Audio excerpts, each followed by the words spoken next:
average for all of us. So we'll talk more about that coming up. Back to you. All right, Case, thank you. We do begin with a double fatal hit-and-run accident that happened in Santa Monica overnight. The search for the driver who fled the scene on foot is now underway. At least 2 people are dead, 2 others in the hospital after that car plowed into a group of pedestrians last night near Wilshire and 14th. That is where police say the suspect was driving on the wrong side of the street. That was before jumping the curb on Wilshire and then driving up onto the sidewalk. After hitting people and slamming into a tree, that male driver ran off. One of the victims hospitalized is possibly in critical condition this morning. We will continue to follow this breaking news and bring you the very latest. More breaking news, this time in Boyle Heights. A tanker truck carrying propane rolls over, shutting down part of the 5 freeway on the southbound lanes at the transition from the 60. You're looking live at this, a SIG alert in effect. It's expected to last through the 9 o'clock hour. One member of the LA Fire Department suffered a minor injury. California Highway Patrol confirms there is no active leak from any product in the tanker truck, and they're working to set it up right again. Hazmat crews will remain on scene for now, and we'll bring you more as this develops. Target announcing yesterday it will lay off 1,000 corporate employees and close 800 open roles. The layoffs coming ahead of the busy holiday shopping season. The company has been struggling to bounce back after sales dropped in response to its changes to DEI programs. A Target spokesperson says the company is not laying off employees to cut costs, but to rewire its organization. Employees affected by the layoffs will receive pay and benefits until January 3rd. It was an absolute football frenzy in East LA last night as the Garfield Bulldogs took on their fiercest rival, the Roosevelt Rough Riders, in the East LA Classic. Now, the high school's competing in their 90th. Yes, this is a long-standing Southern California tradition. The 90th annual rivalry football game for a chance to claim the historic trophy and, of course, bragging rights. The game drew 14,000 fans from across the city, the highest attending for any high school game in our state this season. And it was Garfield that came out victorious, winning 37-30, in large part thanks to senior Priscilla Valencia, the only girl on the team. At first I was a little a little embarrassed, but I mean, there's nothing to be embarrassed about. I mean, I'm here representing that girls can do anything. Okay, girls can do anything. DJ Mustard even played the halftime show for both schools. They had an absolute blast. I was seeing the videos all over social media. Garfield has little time to celebrate. They do take on Eagle Rock High Thursday night in a game that could determine if they make the playoffs. So good luck to them. I've covered this the past couple of years, the East LA Classic. And what I love so much is when I see on both sides the alumni network come out and fully support. I mean, people, when they're from either side, they rep hard. Right, it's a really big deal in our town. I love that DJ Mustard was out there. Yeah. will.i.am's been out there for halftime in years past. Big celebrity attraction.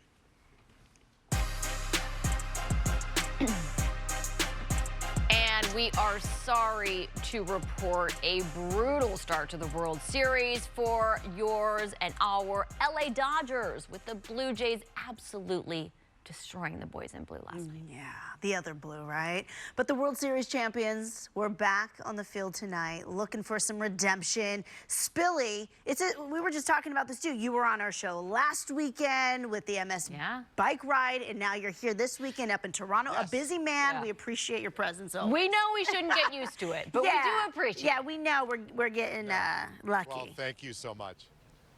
Unfortunately, we're doing an autopsy this morning on the Dodger beatdown that happened here in Toronto. There are some Dodger fans here. Is all hope lost or what, huh?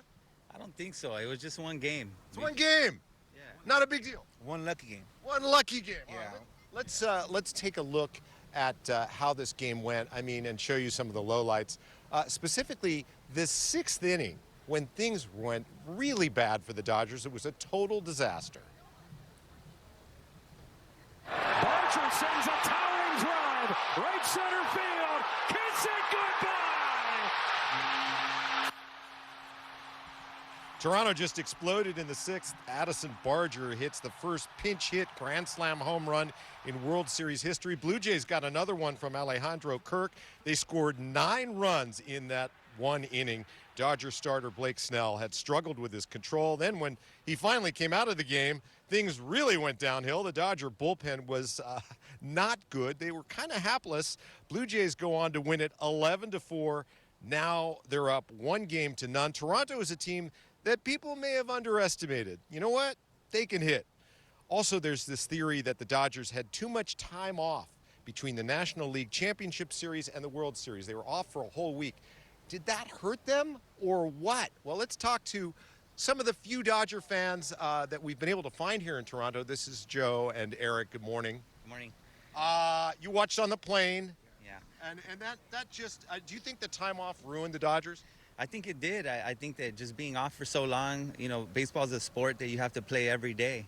So I think that losing yesterday will only serve us good moving forward. Yeah, exactly. Yeah, I feel like today's gonna define. They're gonna come on and play today. You know, I feel like the pitching's gonna be there. The bullpen's gonna be there. We'll be fine. I mean, the whole Dodger plan is to bypass the bullpen and let the starters go for a long time.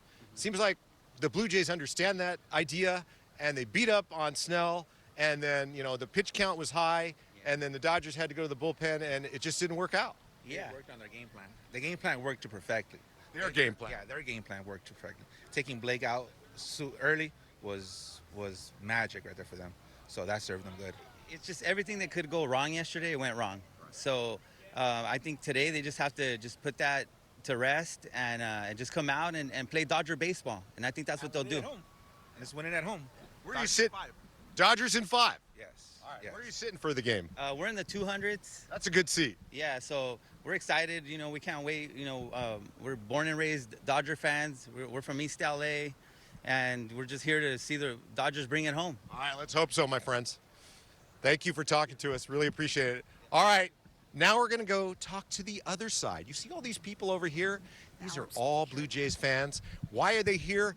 They're here because they want to buy World Series Blue Jays merchandise, which is for sale at the Jays shop here. Look at all these people here. I mean, in LA, you'd never have anything like this. How are you doing? Good morning. Good. How are you? I'm all right. I'm sure you're good after last night's game, huh? Oh yeah, we were rocking, yeah. And Yeah, the team was rocking. I wasn't. So. Yeah. I mean, were you even surprised by the result? Not really. I just think the Blue Jays got a deep lineup, and people underestimate them, and they always seem to come through at timely bats, and they got decent outfielding and infielding, and they got their starting pitching gets them where they need to be, and then the bullpen takes over. So. Nobody expects a blowout, though. I think that too many people not from Toronto were underestimating the Blue Jays, but nobody expected it to be like that. That was not even you. No, not like that. I was expecting a win. I didn't think the Jays were out of it like the rest of America does, but I didn't expect anything like that. That was crazy. This is being broadcast back to LA live here, and I just, you know, people don't understand how popular the Blue Jays are in the whole country of Canada. I said this to my friend the other day that Canada might be the only place in the world that gets to cheer for one pro sports team. You know, every country gets to cheer for their national soccer team, national hockey teams, things like that. Canada's the only place in the world that gets to cheer for a pro team altogether. We got the maple leaf on the logo for a reason, so. Were you proud? Yeah, for sure. I mean, it's a Canadian, a U.S. sport that the Canadians kind of tagged along with, and it's now our sport too. And we commend everybody from the U.S. They got all unbelievable players, as do other countries, and it's just awesome to be here. So. What part of Canada are you from? I'm from northern Alberta. Travel there. So. Well, originally, yeah, but I live in Toronto now, so he's staying with me. We're going to the games, so. All right. Enjoy. Best of luck. Thank you. Great fans here. Real baseball fans. They love their team. They're proud of their team. Yeah. It's nice to talk to them. They seem really nice, And too. I want to go to Canada. Yeah. Classy. Yeah. I love this. They're this not is all haters. great. They are. You know, yesterday I know. Well, you here's the guys thing were- about. Go ahead. I was just going to say, you know, playoff baseball, you know, the people who go to the games in the postseason, it costs a lot of money to go, so you've got to really love baseball. Yeah. And, you know, I think opposing teams, the rivalries are there, but everybody's united by the fact that, you know, we love baseball, and this is the best time to see a baseball game, especially to see one in person. There's so much excitement inside there. People are standing when you know, you get a full count. Everybody stands up and screams and cheers. And especially in here, it's a domed stadium. It's really loud in there.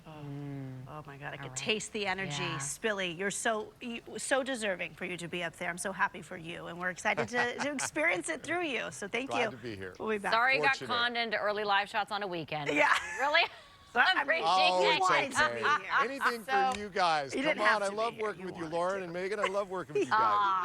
I'm sorry also that if it was okay, you're going to go to the World Series, but you have to do weekend morning show live shots, who's going to say no to that? Right. Like, he gets to go to the but World I feel like if anyone could, he could. But he's such a good guy. He's like, I'm not going to do that. All right. It's so nice to see you out there, Eric. And let's talk about our weather, though. We'll look live. I think we're looking at the Redondo Beach Pier, where it is foggy still, as it is for all of our coastal spots right now. We'll see some late morning clearing for those beaches.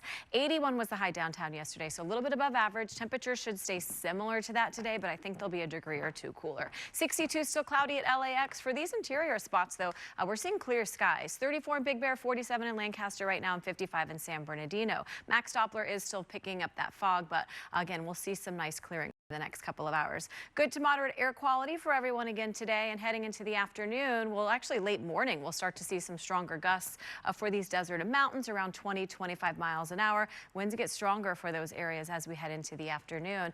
Again, clearing will happen late morning for most, and once that marine layer clears, mid to high level clouds expected to be moving through the area. So some of us will see mostly sunny skies, others will be partly cloudy. Again, temperatures very similar to yesterday. So LA Basin, mid 70s for today and tomorrow. 80 on Monday, upper 80s Tuesday, Wednesday, and then we'll cool off just a little bit by the end of next week.